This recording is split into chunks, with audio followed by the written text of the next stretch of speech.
On the night of February 4th, 2016, while the entire city of Dhaka slept, someone broke into one of the most secure financial systems on the planet.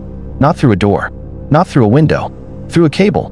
In the space of 35 minutes, they sent 5 payment orders totaling $951 million through the global banking network that connects every central bank on Earth. They didn't carry a single weapon. They never set foot inside the building. And by the time anyone realized what had happened, $81 million had already vanished, wired across 3 countries, converted into cash, and scattered across the casinos and currency exchanges of the Philippines. The Federal Reserve Bank of New York had just been robbed, and the people who did it were never fully caught. This is the story of the greatest bank heist in history, and how it almost worked perfectly.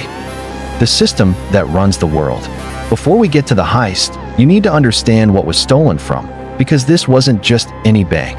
The Federal Reserve Bank of New York sits in Lower Manhattan, behind walls of limestone and iron, with 5 floors of vaults buried 70 feet below street level. It holds more gold than Fort Knox. It processes trillions of dollars in transactions every single day. But the real power of the New York Fed isn't in its vaults. It's in a system called SWIFT. SWIFT, the Society for Worldwide Interbank Financial Telecommunication, is the invisible backbone of global finance. Every time money moves between countries, between central banks, between governments, it moves through SWIFT.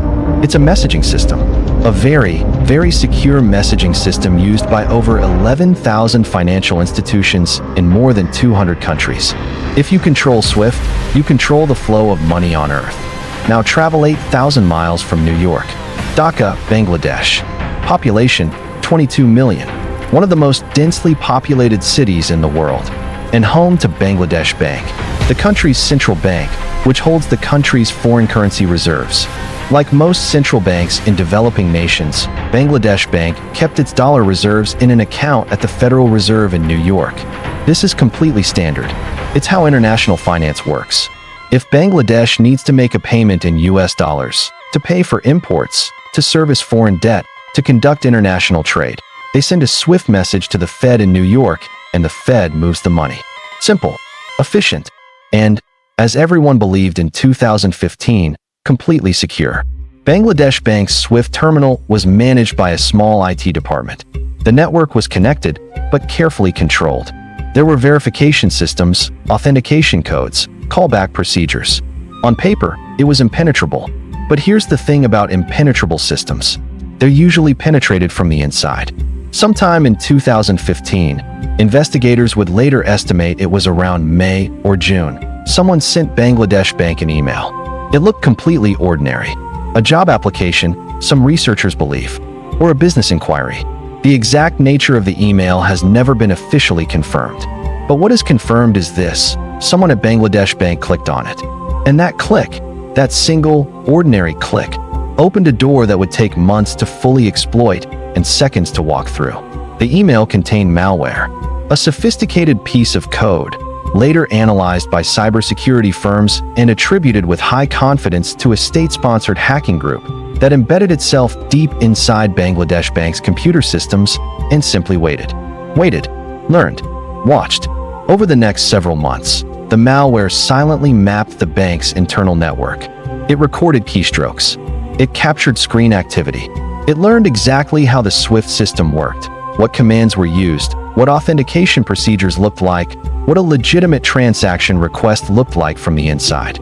The hackers weren't in a rush. Because when you're planning the biggest bank robbery in history, patience isn't a virtue. It's a weapon. By late 2015, the hackers knew everything they needed to know about Bangladesh Bank's SWIFT system. They knew the codes. They knew the procedures. They knew the schedules. They knew that Bangladesh Bank's fiscal year ended in late January and early February, meaning a large balance would be sitting in their New York Fed account.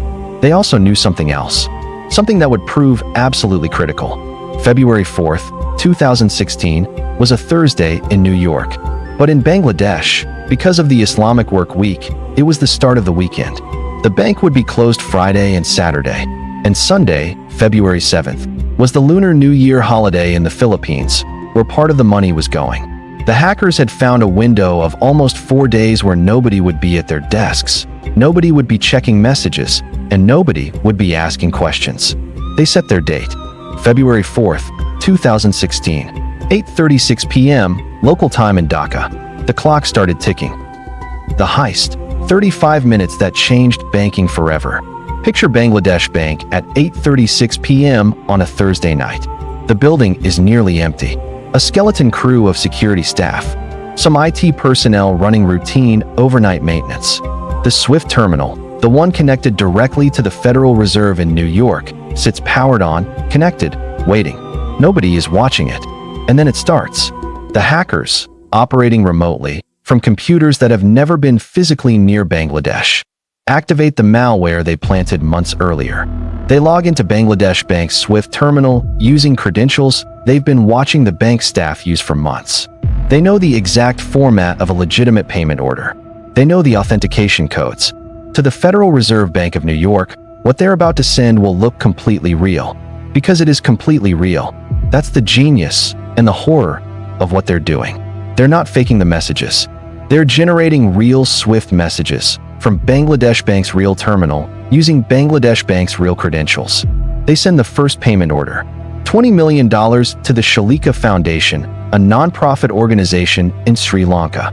Then the second, $81 million to 4 bank accounts at the Rizal Commercial Banking Corporation in Manila, Philippines. Then the third, then the fourth, then the fifth. In total, 5 payment orders for a combined $951 million. $951 million. Then the malware does something else. Something that reveals just how carefully this had been planned. It erases itself from the SWIFT printer log. Bangladesh Bank's SWIFT terminal automatically printed a record of every transaction. The hackers knew this. So the malware deleted the print records, meaning when the bank staff came in on Sunday after the weekend, there would be nothing on the printer showing that anything had happened. Meanwhile, in New York, it's 8:36 a.m. on a Thursday morning. The Federal Reserve's automated systems receive the 5 payment orders from Bangladesh Bank. On the surface, they look legitimate. They come from Bangladesh Bank's verified SWIFT address. They use the correct authentication codes. The automated systems begin processing. The first payment, $20 million to the Shalika Foundation in Sri Lanka, gets flagged. Routine review. A human analyst looks at it and notices something odd. The word foundation in the recipient details. A spelling mistake. The payment is held for further verification, but the others keep moving. $81 million, split across 4 accounts at RCBC Bank in Manila, clears the Federal Reserve systems and is transferred. The hackers got $81 million out of a requested $951 million. The rest, about $870 million worth of additional requests, were either blocked by the Fed's compliance team due to suspicious recipient details or held for review when SWIFT's own automated filters flagged the sheer volume of large transfers coming from a single account in a short window. But $81 million had left the building. The money arrived in 4 accounts at RCBC's Jupiter Street branch in Manila. And here's where the planning reveals another layer of sophistication that still makes cybersecurity experts shake their heads. Those 4 bank accounts, they had been opened in May 2015, 9 months earlier, using fake Filipino identity documents. They had been sitting dormant ever since. A small initial deposit in each. No transactions, no suspicious activity, just waiting. The moment the $81 million arrived, the accounts came alive. Within hours, almost all of it was withdrawn in cash. In Philippine pesos, the conversions were handled through a currency exchange operator connected to the Philippine casino industry. A man named Maya Santos Diguito, the branch manager at RCBC Jupiter Street, would later be convicted for her role in processing the transactions without proper verification. But by then, the cash had moved again. The bulk of the money, approximately $62 million, flowed into the Philippine casino industry. And this is where the trail goes cold. Because in the Philippines in 2016, casinos were explicitly exempted from the country's anti-money laundering laws. A deliberate legal loophole that the hackers had clearly identified in advance. Once the money entered the casinos, it was converted into casino chips, gambled in small amounts to create transaction records, and then cashed out as winnings. The paper trail didn't just go cold. It was designed to not exist. $81 million. Gone. 35 minutes of typing on a computer 8,000 miles away. And for the next 2 days, nobody at Bangladesh Bank had the slightest idea it had happened. The discovery: how a broken printer nearly saved the day. Sunday, February 7th, 2016. Bangladesh Bank reopens after the weekend. Staff arrive. Computers boot up. Coffee is made. And in the IT department, a technician notices something odd. The Swift printer isn't working. This sounds almost comically mundane, given what was at stake. But this broken printer, this completely routine hardware problem, was about to become the first crack in the hacker's near-perfect plan. The Swift terminal normally printed transaction records automatically throughout the day and night. Offline records. A physical paper trail of every message sent and received. When the technician tried to check the overnight transaction log, the printer gave an error. Something in the system was wrong. They called in a software specialist. The specialist dug into the Swift system logs. And that's when the first cold wave of panic hit. The logs showed transaction records the bank hadn't authorized. Payment orders that nobody remembered sending. 5 of them, totaling nearly $1 billion. The Swift system had been accessed overnight. Transactions had been sent in Bangladesh Bank's name. And the printer records, the physical backup, had been deleted. Bangladesh Bank's senior management was alerted immediately. The governor was called. The finance ministry was notified. And frantic phone calls began going out to the Federal Reserve Bank of New York. Stop the payments. Stop the payments now. Some of the payments were still in processing, held for compliance review. Those could be stopped. The Sri Lanka payment for $20 million was recalled and eventually returned after months of diplomatic and legal pressure. But the $81 million that had already landed in Manila? Already gone. The Fed's compliance team was mortified. They had actually reached out to Bangladesh Bank during the processing window, sending Swift messages asking for clarification on some of the suspicious transfers. But because it was the weekend in Bangladesh, nobody had been checking the Swift incoming message queue. The messages sat unread. The Fed, receiving no response, followed standard procedure and continued processing some of the transfers. The Federal Reserve would later face enormous criticism for this. How did $81 million leave one of the most secure financial institutions in the world without a human being physically approving it? The answer was uncomfortable. The systems worked exactly as designed. The messages looked legitimate. The authentication checks passed. Nobody had imagined that a hacker could embed themselves inside a central bank's Swift terminal so completely that outgoing messages would be indistinguishable from genuine ones. This wasn't a failure of the Fed's security. It was a failure of everyone's imagination about what was possible. Back in Bangladesh, the government's response was a mixture of crisis management and, frankly, embarrassment. The Bangladesh Bank governor resigned. Several senior officials were suspended. The country faced the humiliation of having its central bank, the guardian of the nation's foreign currency reserves, penetrated and robbed by invisible criminals from somewhere on the internet. But who were those criminals? This is where the story gets even stranger. Within weeks of the heist, some of the world's best cybersecurity firms had been called in to analyze the malware found on Bangladesh Bank systems. BE Systems, FireEye, Kaspersky Lab. The evidence they found was extraordinary. The malware code shared DNA with other pieces of code that had been seen before, specifically in attacks on South Korean banks, in attacks on Sony Pictures in 2014, in attacks on cryptocurrency exchanges, and in a series of attacks collectively known as Operation Troy, targeting South Korean military infrastructure.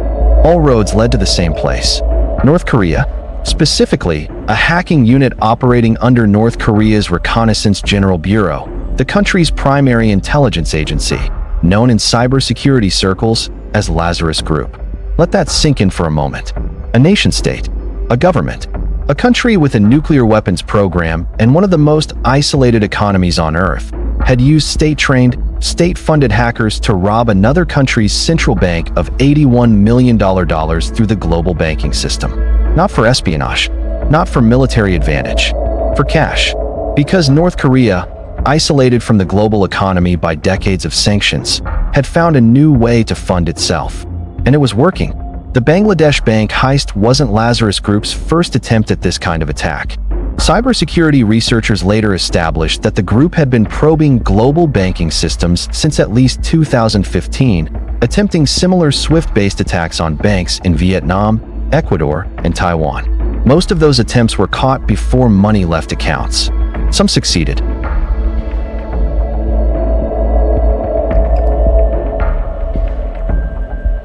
The investigation.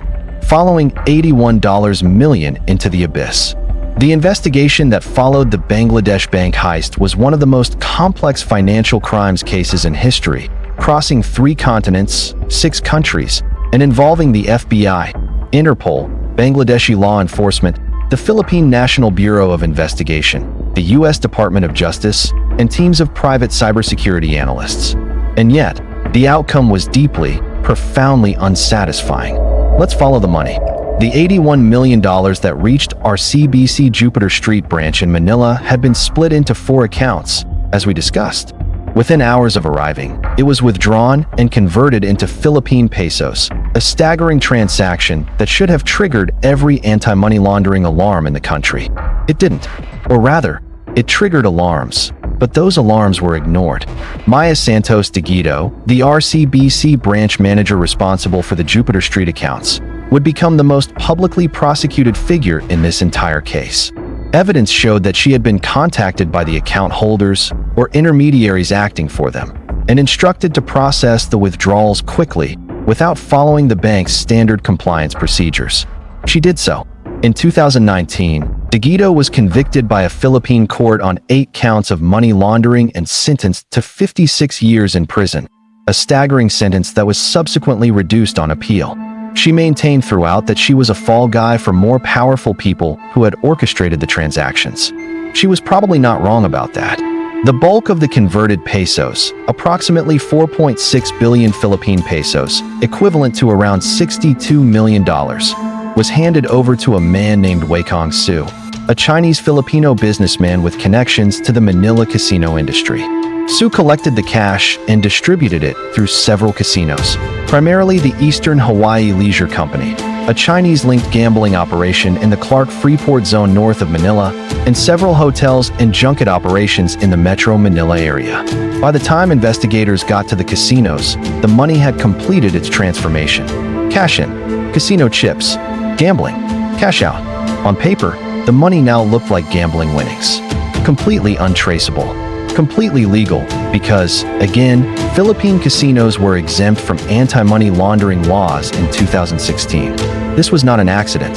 This was architecture. The hackers, Lazarus Group, had studied Filipino financial law and identified the casino exemption as the perfect laundromat. The entire operation had been designed around it. Wei Su was never charged. He disappeared back to China shortly after the heist was discovered and has not faced justice in any jurisdiction. In the United States, the Department of Justice worked quietly for years building a case. In 2021, 5 years after the heist, the DOJ unsealed charges against 3 North Korean nationals: Park Jin-hyuk, John Chong-hyuk, Kim Il. All 3 were identified as members of Lazarus Group, specifically a unit known internally as Unit 180, believed to operate primarily for financial crimes. All 3 were believed to be residing in North Korea, which has no extradition treaty with the United States. The charges were, in practical terms, largely symbolic. Nobody was coming to get them, because that's the genius, or the monstrousness, depending on how you look at it, of using state-sponsored hackers for financial crime. The people who did this are not hiding in some basement. They're not looking over their shoulder. They live and work in Pyongyang, protected by a nuclear-armed state with no interest in cooperating with any American legal process. Park Jin-hyuk, John Chong-hyuk, and Kim Il are believed to still be operational today. The U.S. Treasury Department has sanctioned Lazarus Group. SWIFT has completely overhauled its security framework and now requires all member banks to meet minimum cybersecurity standards, a direct result of this attack. The Philippines amended its anti-money laundering laws to include casino transactions. Bangladesh Bank implemented multi-layer authentication for all SWIFT transactions. Every single one of those reforms came too late for the $81 million. For Bangladesh, a country where the average annual income is around $2,500, $81 million is not an abstract number. It's the equivalent of the country's entire annual health budget. It's 32,000 families lifted out of poverty. It's years of infrastructure investment, gone into the pockets of a rogue state. Through a cable, Bangladesh Bank has filed civil lawsuits in U.S. courts against RCBC Bank and several other parties, seeking the return of the stolen funds. As of 2024, the legal battles continue. Some settlements have been reached for small fractions of the total. Most of the money has never been recovered. About $15 million was eventually returned. The bigger picture, the heist that changed everything. The Bangladesh Bank Heist did not happen in isolation. By the time the world fully understood what Lazarus Group had pulled off in February 2016, investigators were piecing together a much larger picture, one that was, frankly, terrifying. In January 2015, hackers using virtually identical methods attempted to steal from Banco del Austro in Ecuador. They were partially successful, routing $12 million through accounts in Hong Kong and elsewhere. About half was recovered. In December 2015, a Vietnamese bank, Tien Phong Bank, detected a Lazarus Group intrusion into their SWIFT system before the transfer went through. They caught it, barely. In 2017, Taiwan's Far Eastern International Bank lost approximately $60 million through a SWIFT-based attack before most of it was recovered. In the same year, multiple European banks were targeted. Lazarus Group's SWIFT operations collectively attempted to steal over $1 billion across more than a dozen financial institutions in 8 countries. $1 billion. And then something shifted. After 2017, Lazarus Group's focus evolved. SWIFT attacks became less common. Cryptocurrency became the new frontier. Why? Because cryptocurrency offered something even better than casino cash-outs. It was borderless. It was pseudonymous. It was extremely difficult to freeze once moved. And the cryptocurrency ecosystem in 2017 to 2022 was largely unregulated, with exchanges operating in jurisdictions with minimal compliance requirements. Between 2017 and 2023, the United Nations and various cybersecurity organizations estimate that Lazarus Group stole between $3 billion and $4.4 billion in cryptocurrency from exchanges, DeFi protocols, and individual wallets. In March 2022, Lazarus Group hacked the Ronin network, a blockchain used by the play-to-earn game Axie Infinity, and stole $625 million in cryptocurrency, the largest single crypto theft in history at that time. In June 2023, they stole $60 million from AlphaPo, a cryptocurrency payment processor. Month after month, year after year, an entire country funding its nuclear program, its military, its leadership's lifestyle through digital crime. The United Nations estimates that North Korea has used stolen cryptocurrency to fund a significant portion of its weapons of mass destruction program. When you hear about North Korea testing a new ballistic missile or advancing its nuclear warhead miniaturization program, the money for that research, for those materials, for those scientists, some of it came from hacked bank accounts. Some of it came from Bangladesh Bank. Some of it came from you. If you've ever held cryptocurrency on an exchange that was later breached. This is the world we live in now. The Bangladesh Bank Heist wasn't just the biggest bank robbery in history. It was a proof of concept. It proved that a nation-state with enough patience, enough technical skill, and enough contempt for international law could walk into the global financial system through a back door and walk out with hundreds of millions of dollars. And the most alarming part? The door is still there. SWIFT has improved its security. Individual banks have improved their authentication procedures. The Philippines has patched its casino money laundering loophole. But the fundamental architecture of global finance, the system of trusted messages and authenticated identities that moves trillions of dollars every day, still depends on the assumption that the people at the keyboard are who they say they are. The Bangladesh bank hackers proved that assumption wrong. And no amount of legal charges against indicted North Korean nationals who will never see the inside of a courtroom changes that. So let's bring it back to where we started. February 4th, 2016, 8:36 p.m., Dhaka, Bangladesh. Someone, somewhere, pressed enter. And in 35 minutes, the financial world changed forever. Not because $81 million was stolen. In the context of global finance, $81 million is a rounding error. The US Federal Reserve moves more than that every few seconds. What changed was the understanding of what was possible. A group of hackers, working for one of the most sanctioned and isolated governments on Earth, had embedded themselves inside a central bank, learned its systems from the inside, and used the most trusted financial network in the world as their weapon. They sat inside Bangladesh Bank for months before striking. Months. Watching, learning, waiting for the perfect window. And then they took everything they could carry. Most of the money is gone forever. The people responsible are untouchable. And the system they exploited still runs, every single day, moving the world's money through cables and codes, and the mutual trust of institutions that can never fully verify who is on the other end of the connection. The greatest heist in history wasn't carried out with guns, or getaway cars, or inside men with briefcases. It was carried out with patience, code, and a very good understanding of how the world actually works. If you want to know about the next financial crime they tried to bury, the next story that didn't make it to the front page, but absolutely should have, subscribe to Clear Money and hit the bell. We drop a new story every week, and the next one is even bigger than this.